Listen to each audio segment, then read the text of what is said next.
I found yet another 2024 Ford Super Duty Limited. This is a F250 and a long bed. I borrowed this truck from Larry H. Miller, Super Ford here in Salt Lake City. Be sure to ask for Tim Powell in the commercial department if you'd like to order some trucks. And I'm going to go over an option I have never been able to figure out how to use. So this should be a good video. Be sure to subscribe to the channel. Let's go and check out the window sticker so you guys can see pricing and options on this build.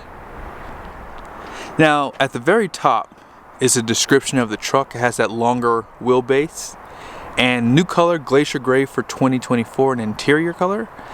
And here is a short listing of the standard equipment. Down below are all the options. So quite a bit on this one, but pretty much everything comes standard when you get a limited. The only things that known is what you see here. Glacier gray was $995. The locker out back, and it's a 355, is $430. Gooseneck hitch kit, all weather floor mats with carpet mats, and then snow plow prep gives you rapid heat and roof clearance lights. Thank God, I'm going to show that to you guys. I don't normally see these trucks with the clearance lights, and I think they look kind of goofy without them. That's just my opinion, but nevertheless, wheel liners are right there, splash guards, and then tough bed spray and bed liner. Destination is $1995, and total price is $102,495. Let's go ahead and check out the front end. When I read the comments on the videos I do in the limited, most guys do prefer the platinum. Now, one thing I'll say about the limited is it's a very unique truck that's probably going to be going away next year. The only reason why I'm speculating that is because on the half tons they only have the platinum and now what's called the platinum plus. Now when you get a limited, they do give you the satin finish on the front grille here that runs through the headlights, and they give you this bright chrome finish with these horizontal lines that go side to side. Here's your Ford badge in the middle, has that bright chrome as well. And painted bumpers, parking sensors, projector style headlights come standard, full LED everything, including the fog lights, which are projector. More satin finish around these fog lights. Large diffuser down below too. And I don't know if you guys saw, but it has that forward facing camera right there. And glacier gray is a really pretty color. When the sun hits it, I understand why they make you pay more for it. It's a really nice color. And it did replace azure gray. But when you step back, you guys can see this is a big truck, so it's hard to get that long bed in the screen here. But here it is right there, boom. Ford has the best looking long beds in my opinion, especially with the new steps right there. When they added those steps, I feel as though the long beds look better proportionally. Now when you get a limited, power deployable running boards come standard, has a little bit of chrome down below too. And on this trim piece it says limited at the very top, F250. Cannot wait to show you guys the payload on this truck, by the way, so be sure to stay to the end. More badging for the powertrain. Bright chrome right there, forward facing light, and you have blind spot monitoring. But this convex is still manually operated on a $102,000 truck. Ram gives it to you power, but more chrome right there. You have your keypad, smart key system, satin finish on the door handles. And here's just a better look at these steps too. Now when you get the long bed, you do get the 48-gallon fuel tank, and your DEF tank is going to be 7.4 gallons. Here is the rear suspension. You have 4 release in the main pack with the overload. Pretty much the exact same thing on the 1 tons. Fifth wheel prep package is right there. And wheel liners right here. Now I think that these are standard because they show a price on there, but I believe that they come automatically with it. Not sure why they show a price for it, however. Rear steps built into the bumper, parking sensors, and then check out the applique out back to class 5 receiving hitch. And this truck did have that 355 rear. As far as your spare goes, it is a Bridgestone tire. And I never showed you guys the wheels and tire setup, haven't I? I normally do that early on, but I forgot. I did forget, I will be honest. Now, this truck is not PDI'd yet, but I want to show you guys this truck really quickly because it's probably going to get sold within the next couple of days, and I'm not going to be here. So, 20-inch wheel, Bridgestone dualer tire. And then here are the tire specs, LT 275/65/20. And as far as the capacity goes, right down here, 3,750 pounds at 80 psi. And when you get the limited, full LED tail lights, also backup camera, light that shines below for your conventional hitch, power tailgate, and they give you the sonar built in on the top with the backup camera right here. Spray-in bed liner from the factory, 2,000 watts of power, and this has a 7-pin and 12-pin for video. You can't turn on the lights inside the bed, and as I said, power. But you guys can see the camera and the sonar on the very top there. And this truck does have the 6.7 liter Power Stroke. If you're not familiar, high output for 2023 and 2024, 500 horsepower, 1,200 pound-feet of torque. Also, this truck's gonna have the 10-speed 10R140, and they did lower compression for the high output as well, and it's still using the CP4, but I haven't really heard of any failures. I did talk to the techs probably about a month ago at this point. They have not seen a lot of these trucks come in with fuel pump issues, so they probably have figured out the issues with that system. I know the CP4 has that really high PSI capacity, which is why they use it, but Ram still uses or they went back to a CP3 Bosch, and then GM's Duramax uses the Denso system for fuel pump and injectors. One last thing, engine block heater. I don't see where it's at on this truck. It might be an option, but it's not easily accessible from what I can see. GM puts theirs on the side of the bumper right there, and then Ram just has a plug just under the bumper basically. But here are the clearance lights right here. Say what you will, I think clearance lights make a Super Duty or HD truck look so much more Super Duty and HD like. And yeah, now let's go ahead and check out the interior. Alright, so here is that feature I've never used on a Ford truck. Now, full disclosure, they did not give you any instruction on how to use it. I'm talking about the Rapid Heat supplemental heater. So what we're gonna do is, I looked around the truck earlier to see if maybe they had like a paper or anything like that, and no, they do not. They do give you this, however. This shows you that this truck cannot be used for a sliding camper, but that's it. So here's what I'm gonna do. I'm going to start the truck up as normal. Actually, here, let's put it in session mode. All right, so we're ready to go. It's not that cold outside. It's 52 degrees, and sometimes these things won't work unless it's like probably below like 40 maybe, but I'm gonna turn the heat all the way up, and then I'm going to turn the temperature on. Let's just see what happens. Let's see if it works. I'm gonna put the heat also on the floor too. It still comes out of the side vent here. Actually, no, it does not on the Fords, but it does come out on the side here. So it's been on for like what, 15 seconds now?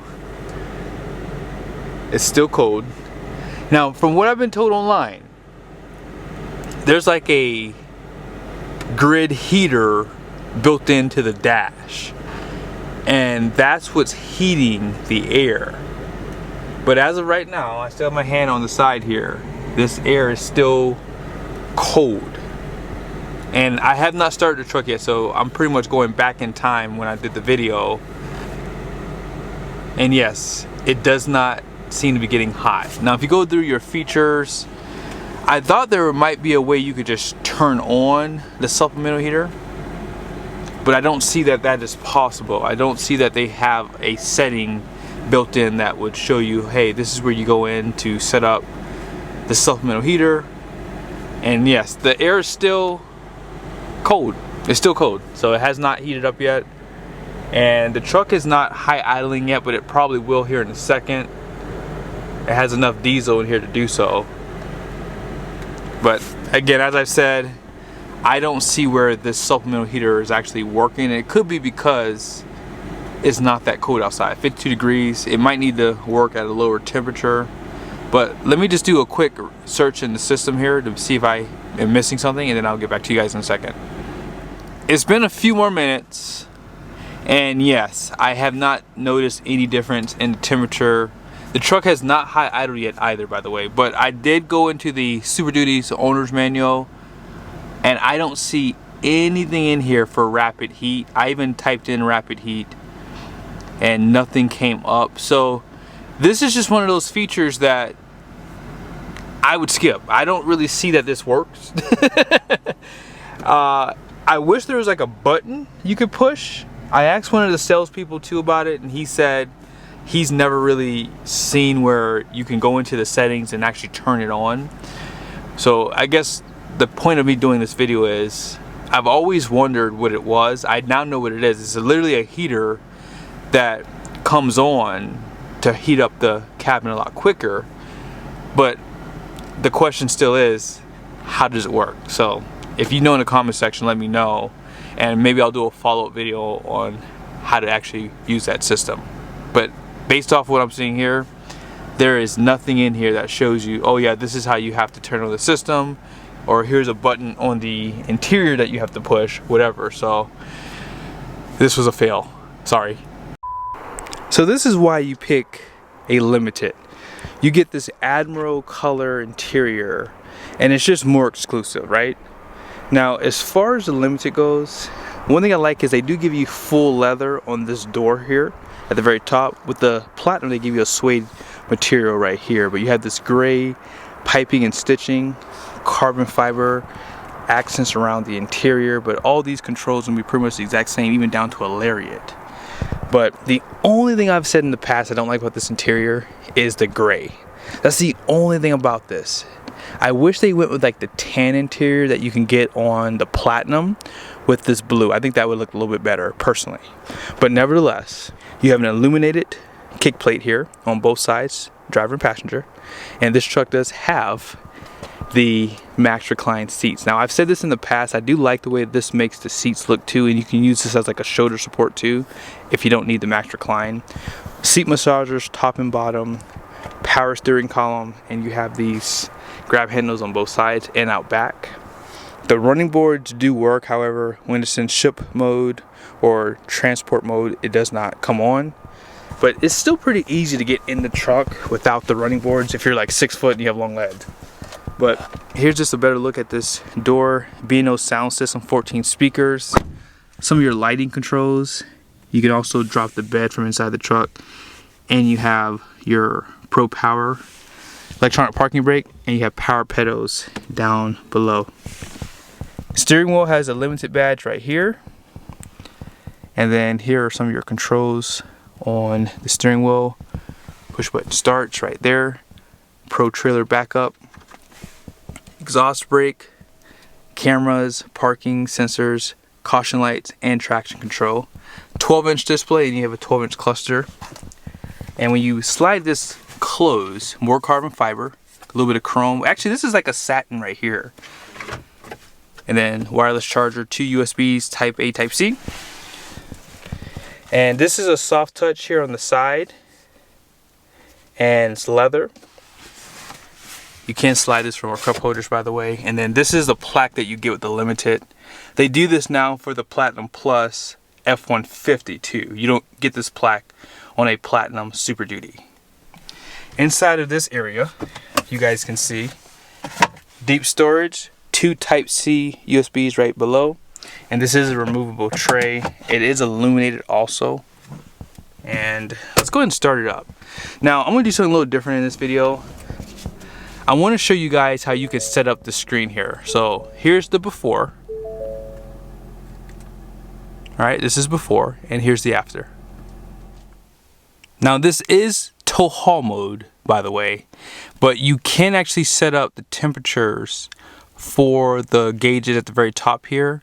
But I have your general measurements there, your diesel measurements on the left, and I love how they have the RPMs, and then you have your miles per hour right there. So you have so much information at your fingertips while you're towing. I think Ford is doing it the absolute best for sure. But as far as the other buttons go, you guys can see down below your locker, and you have multiple drive modes too. So first one is Eco, Tow Haul, Normal, Slippery, and then they have Off-Road. Heads-up display is right there. Has great information. You guys can see the temperature, miles per hour, and time. And if you want to see how to turn on your seat massagers, it's right here. There's 3 levels for your lumbar support, but if you push massage, you guys can see you have 5 different levels that you can choose from, and then there's 3 intensity levels too. And this is for the driver's side, and you can turn it on for passenger side too. Now on this side of the interior, more carbon fiber right there, and they do give you 2 power plugs down below. 12 volt, 120 volt, and these seats have that diamond stitched leather too, really nice. And I didn't show this earlier, but tilt headrest, auxiliary switches at the very top, place for your sunglasses, and home link. By the way, this roof is finished in suede, and you have that twin panel sunroof, power sliding glass. Let's go ahead and check out the back. Here's the collapsible storage. You guys can see the inverter right here, a little bit bigger for that 2000 watts, right? And then more power out back. You have 12 volt, 120 volt, 2 Type-C USBs, outboard heated seats, seat back pockets. And yeah, here are the seat design. So you still have that diamond stitched leather out back. If I can get it to come down. There it is. Limited badge right there. And then you have some cup holders right here. So here are the numbers on the door. Gross axle weight rating up front is going to be 5,990 pounds. The rear is 6,340 pounds. Now the wheels are 20 by 8 wide. And then here's the axle code, 3J. That's for the 355 with the locker. Now you guys see the gross vehicle weight rating is going to be 11,400 pounds. When you get that larger bed, they give you a larger tank, as I said, and they increase that from 11,000 to 11,400 pounds. So it gives you 400 pounds more capacity, so to speak, but you are carrying more diesel and you do have a bigger bed. So if this was 11,000 pound gross fuel weight rating, here's your payload, it's 2,932 pounds. But if it was 11,000, it'd be 2,532 pounds. So that extra 400 pounds makes up, because normally I've seen the 250s on like a Lariat be like around 3,100 pounds. So getting the limited does take away from that payload, because it gives you a lot more options, and you add things like spray and bed liner, and yeah, there's just a lot of other features that would take away from that number. But hope you guys liked the video. In the comment section, let me know if there is a trick to turning on that supplemental heater, or if it's just something that comes on when it's really cold. See you guys soon.